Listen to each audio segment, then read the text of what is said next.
بروسلی ساعت 2 به رستورانی میره که ریموند چو هست و با اون قرار داره و در مورد فیلم بازی مرگ بحث میکنه. یعنی صحبت میکنه که چیکار بکنیم چیکار نکنیم. بعد تقریبا دو ساعت تصمیم میگیرن برن خونه بازیگر نقش زن 1. اسمش یادم نمیاد، گفت زهر ماهیت. بعد مدت ریموند چو از اون خونه میزنه بیرون. شب ریموند چو زنگ میزنه به بازیگر اون زنه که بخواد با بروسلی صحبت کنه. بعد این زنه میگه که آقا این بروسلی خوابید، من هرچی بیدارش میکنم بیدار نمیشه. بعد بروسلی رو میبرن بیمارستان و همون لحظه که زنگ میزنه به آمبولانس، زنگ میزنه به خانم لیندالی و لیندالی زودتر از بروسلی میرسه. یعنی فرض کن من مسیر خونه بازیگر زن فیلم بازی مرگ تا بیمارستان 10 دقیقه است. خونه بروسلی که زنش هست تقریبا 40 دقیقه است، اما زن بروسلی زودتر میرسه. و خود لیندالی هم توی این قضیه صحبت میکنه توی مستندی که بعدها ساخته شده، خیلی مستند ساخته در مورد بروسلی. خب صحبت میکنه که آقا من زودتر رسیدم و خیلی دیر رسید فلان. و بروسلی که میرسه متاسفانه قبل از این که به بیمارستان برسه فوت میکنه، تموم میشه و مرگ تمام.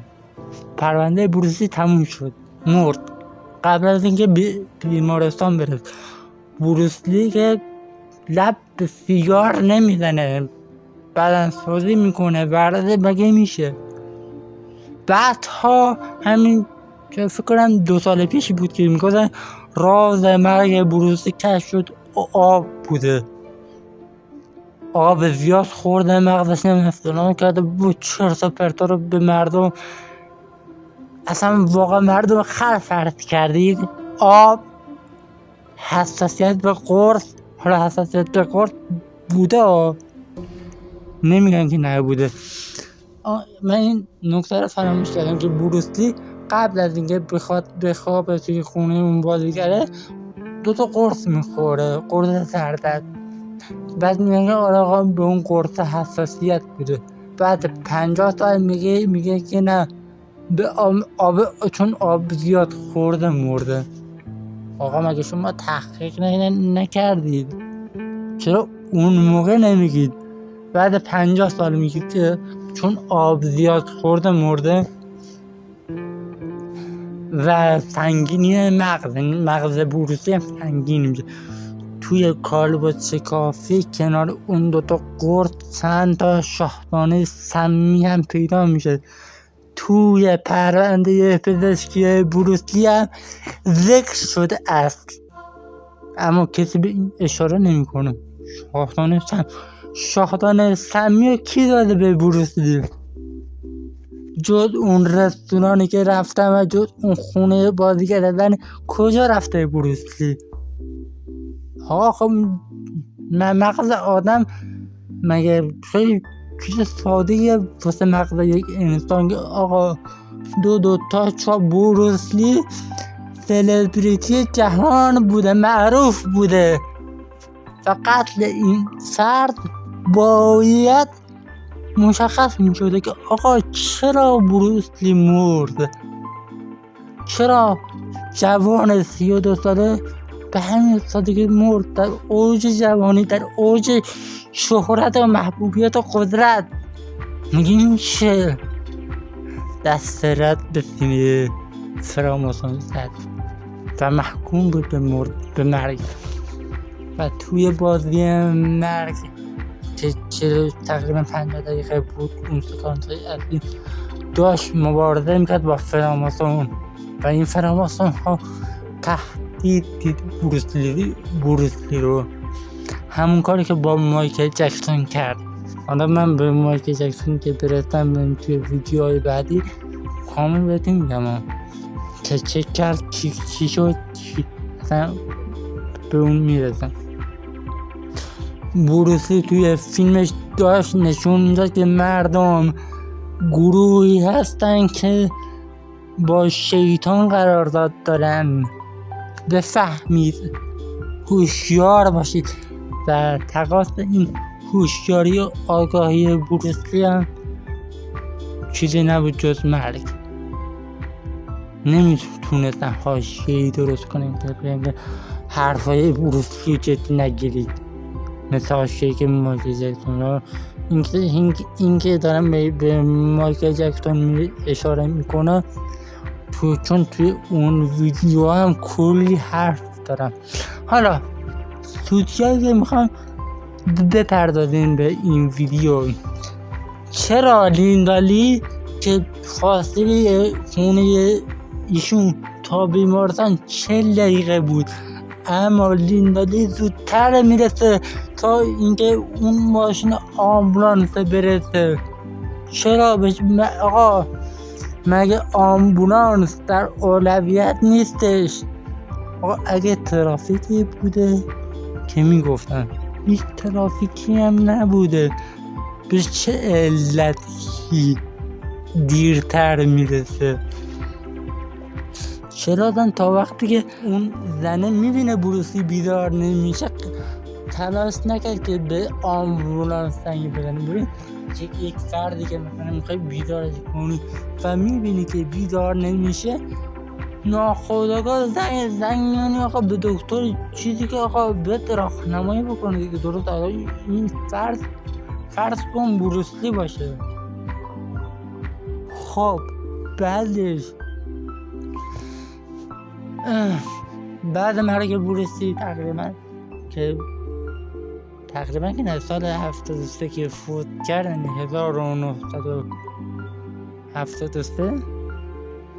در سال 1978 نسخه بازسازی و به شدت داغون، به شدت مزخرف، به شدت اصلا حال به هم زنه بازی مرگ کامل شد. و اصلا بعد مرگ بروسلی هر کی چینی بود میگو من بروسلی هم. اصلا بعد مرگش کلی فیلم فیک در اومده. بروسلی در راه نمفرم، بروسلی در راه پسان. خوب سود کردن آدمی. اصلا مرگ بروسلی خوب، نمیم چی باید گفت واقعا.